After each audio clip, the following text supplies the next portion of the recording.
हमारे चैनल देसी profit talk में आज के वीडियो में हम बात करने वाले हैं पीएनबी से होम लोन लेने के बारे में कि पीएनबी में होम लोन का भी क्या इंटरेस्ट रेट चल रहा है, क्या एलिजिबिलिटी चाहिए, क्या डॉक्यूमेंट चाहिए और कैसे आप पीएनबी से होम लोन के लिए जो है वो अप्लाई कर सकते हो। और हम एग्जाम्पल के तौर पर ये भी समझेंगे कि अगर 25 लाख रुपए का होम लोन 15 सालों के लिए लिया जाता है तो आपका मंथली ईएमआई वगैरह क्या बनेगा, जिसके थ्रू क्या है आप इसी तरीके से अपनी जो है वो कैलकुलेशन बैठा पाओ होम लोन लेने के बारे में। तो आगे बढ़ने से पहले अगर आपने हमारे चैनल देसी प्रॉफिट टॉक को अभी तक नहीं सब्सक्राइब किया है तो मैं आपसे रिक्वेस्ट करता हूं कि आप हमारे चैनल देसी प्रॉफिट टॉक को सब्सक्राइब कर लें। यहाँ पर हम credit card, home loan, personal loan से रिलेटेड जो भी बढ़िया बढ़िया ऑफर चल रहे होते हैं, इन्फॉर्मेशन चल रही होती है, वो सारी इन्फॉर्मेशन कलेक्ट करके एक वीडियो बना करके आप तक जो है वो इस चैनल के थ्रू हम लेकर के आते हैं। तो चलिए समझते हैं चल करके पीएनबी होम लोन के बारे में ना। तो सबसे पहले तो पीएनबी होम लोन आपको मिलेगा कहाँ से। पीएनबी का होम लोन अगर आपको लेना है तो वो मिलेगा आपको पीएनबी हाउसिंग फाइनेंस लिमिटेड के थ्रू, ठीक है ना। ये एक ऑफिशियल वेबसाइट है pnbhousing.com। यहाँ पर आप देखोगे तो यहाँ पे साफ साफ लिखा हुआ है कि पीएनबी में अभी जो होम लोन का इंटरेस्ट रेट चल रहा है वो चल रहा है 6.75% के आसपास, ठीक है ना।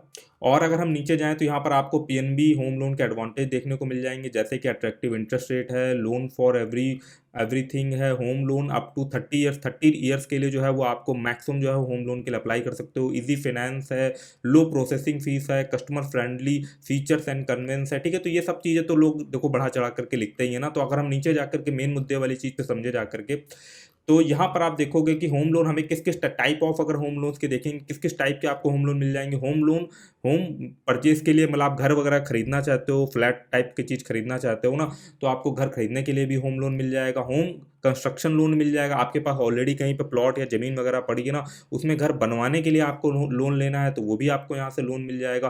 होम एक्सटेंशन के लिए भी लोन मिल जाएगा, होम इम्प्रूवमेंट के लिए भी लोन मिल जाएगा। फॉर एग्जाम्पल के लिए भैया आपने अभी 2 माले बनवा रखे हैं, आपको एक तीसरा माला बनवाना है तो आप लोन लेना चाहते हो होम लोन, तो वो भी आप जो है वो लोन लेकर के अपना जो है वो होम घर वगैरह बनवा सकते हो। कुछ अंदर आपको उसके काम वाम करवाना है, फिनिशिंग वगैरह करवानी है, उसके लिए भी जो है आपको होम इम्प्रूवमेंट का जो इनका टाइप है ना उसके थ्रू जो है लोन मिल जाएगा। इन सब चीज़ों के लिए टाइप के लिए लोन का जो परसेंटेज है, इंटरेस्ट है ना, वो थोड़ा अलग अलग जो है वो हो सकता है। तो अगर हम यहाँ पर देखें रेजिडेंशियल प्लॉट लोन भी आपको मिल जाएगा। मान लीजिए आप कोई ज़मीन आपको अच्छी लग रही है ना, वहाँ पर आप घर बनवाना चाहते हो तो ज़मीन खरीदने के लिए भी प्लॉट के तौर पे जो है वो आपको लोन मिल जाएगा, ठीक है ना। वो भी क्या रहेगा, यहाँ पर PNB housing provides a loan to purchase a residential plot for land in urban area to conduct a residential premises, ठीक है ना। इस तरीके से जो है होम आपको जो है होम लोन मिल जाएगा। होम लोन एलिजिबिलिटी क्राइटेरिया अगर हम देखें जाके एज लिमिट की अगर बात करें, अगर आपको पीएनबी से होम लोन लेना है तो एप्लीकेंट शुड हैव 21 ईयर्स। आपकी एज जो है वो 21 साल जो है 21 साल या 21 साल से ज़्यादा होनी चाहिए और 70 साल से जो है वो अबव नहीं होनी चाहिए।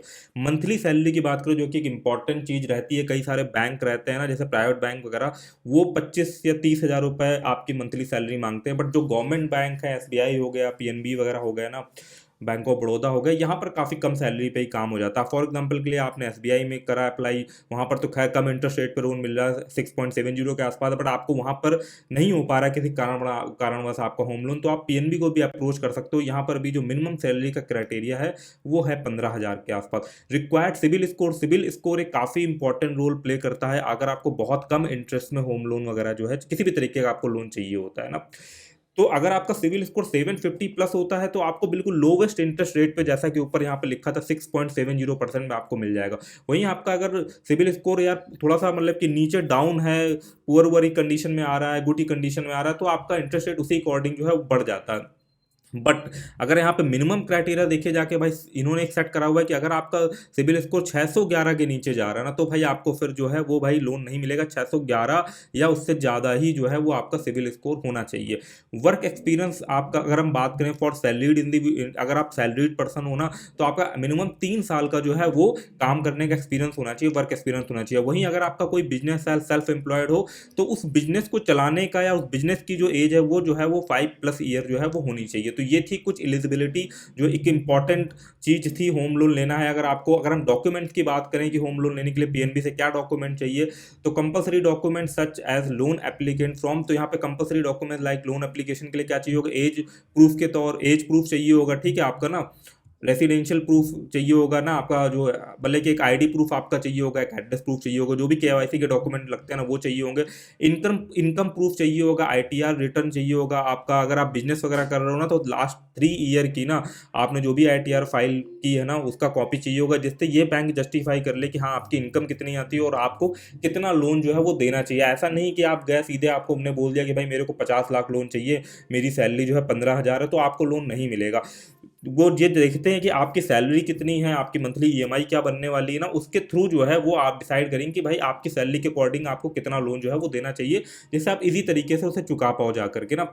अदर डॉक्यूमेंट की बात करें तो other document such as property title, approved plan, जो भी प्रॉपर्टी आप लेने वाले हो ना वो उसके सारे जो है वो डॉक्यूमेंट वगैरह जो है वो चाहिए होंगे। अब यहाँ पे बात करें कि हाउ टू अप्लाई, कैसे आपको अप्लाई करना है। ऑनलाइन अगर अप्लाई करना है तो यहाँ पर जो है अप्लाई ऑनलाइन का एक तरीके से आप टैब है, इस अप्लाई ऑनलाइन पे जब आप जाओगे ना तो सिंपली क्या है ना, यहाँ पर एक फॉर्म खुल जाएगा ऑफिशियल पीएनबी की हाउसिंग की वेबसाइट पे। यहाँ पर आपको अपना first name, mobile number, email ID, location आपको सेलेक्ट करनी है, क्योंकि लोकेशन वाइज भी जो है वो इंटरेस्ट रेट ऊपर नीचे हो जाता है। तो लोकेशन सेलेक्ट करेंगे आप यहाँ पे ना, लोकेशन सेलेक्ट करने के बाद यहाँ पर जो भी आपका होम लोन का अमाउंट है ना वो आपको यहाँ पे अमाउंट फिल कर देना, सबमिट कर देना। उसके बाद ऑटोमेटिकली जो है ये खुद आपको जो है वो कॉल बैक वगैरह करेंगे। ठीक है ना, लिखा ना please share your detail to get call from us, तो ये कॉल बैक करेंगे क्योंकि कोई हर प्रोफाइल के अकॉर्डिंगली, जो भी आपका प्रोफाइल होता है, जो भी आपकी कैपेसिटी होती है, हर प्रोफाइल के अकॉर्डिंगली जो है वो इंटरेस्ट रेट और लोन का अमाउंट जो है वो वेरी करता है ना। तो जब आप इनको अपना सारा डिटेल बताओगे जा करके, या आपके आपके नियरेस्ट में अगर कोई पीएनबी की ब्रांच पड़ रही हो ना तो उसकी वहाँ पर जाकर आप डिटेल बताओगे तो आपको बिल्कुल एक्यूरेट क्लैरिटी मिल जाएगी। यहाँ तो हमने एक बेसिक बेसिक चीज़ें जो है वो समझी जा करके। अब हम समझते हैं, एग्जाम्पल के तौर पर समझते हैं, तो हमने एक बेस्ट ईएमआई कैलकुलेटर यहाँ पे खोल लिया है। इसका लिंक मैं डिस्क्रिप्शन में दे दूंगा। काफ़ी बेहतरीन ईएमआई कैलकुलेटर है, काफ़ी डिटेल में जो है वो आपको ईएमआई कैलकुलेट करके दे देता है, जिसकी मदद से आप अच्छे से अपनी प्लानिंग कर पाओ कि मेरे को होम लोन जो है वो कितने सालों के लिए जो है वो लेना चाहिए, जिससे मैं इजी तरीके से मंथली ईएमआई पे कर दूं जा करके। तो एग्जाम्पल के तौर पे समझते हैं भाई कि हम जो है यहाँ पे 50 लाख पड़ा है बाय डिफॉल्ट, यहाँ पे हम कर देते हैं कि 25 लाख रुपए का मुझे जो होम लोन जो है वो लेना है। यहाँ पे आप स्लाइडर का भी यूज कर सकते हो ना। और इंटरेस्ट रेट जो हमने देखा पीएनबी में चल रहा है वो चल रहा है 6.75 में जो है वो हमें इंटरेस्ट रेट, हम मान के चल रहे हैं ना कि आपका सिविल स्कोर अच्छा है, आपको लोवेस्ट इंटरेस्ट रेट पे जो है होम लोन मिल जाएगा। अब जो लोन हमें लेना है वो लेना है 15 सालों के लिए फॉर एग्जांपल के लिए, तो अब हमारा मंथली ईएमआई वगैरह जो है वो क्या बनेगा ये आपको फटाक से कैलकुलेट करके जो है ये टूल दे देगा। तो आप देख सकते हो यहाँ पर अगर आप 25 लाख रुपए का होम लोन 6.7% इंटरेस्ट रेट के हिसाब से 15 सालों के लिए ले रहे हो तो आपका मंथली ईएमआई जो है वो 22,123 रुपए बन जाएगा। अब वही अगर आपकी मंथली सैलरी 15,000 है तो जाहिर सी बात है आपको 25 लाख का लोन ही नहीं मिल पाएगा, क्योंकि आपकी सैलरी से ज़्यादा तो यहाँ पर ईएमआई बन रही 15 साल के केस में। तो उस केस में या तो बैंक आपसे बोलेगा भैया हम आपको 30 साल के लिए लोन देंगे, ठीक है ना। जैसे ही आप तो 30 साल में भी जो है आपका ये 25 लाख का अमाउंट जो है वो नहीं बन पा रहा ना, तो वो बोलेगा कि भैया हम आपको 10 ही लाख रुपए लोन दे पाएंगे 30 सालों के लिए ना। अब आप देखोगे यहाँ पे 6,000 ईएमआई बन रहा है, तो वही आपके प्रोफाइल के अकॉर्डिंगली जो है वो चीज़ें चेंज होती रहती है। तो हम फिलहाल 25 लाख के हिसाब से एक एग्जाम्पल के तौर पे देखते हैं, अगर 15 साल के लिए लोन लिया जाए तो यहाँ पर जो आपकी मंथली ईएमआई बन करके आ रही वो आ रही 22,123 रुपए, ठीक है ना।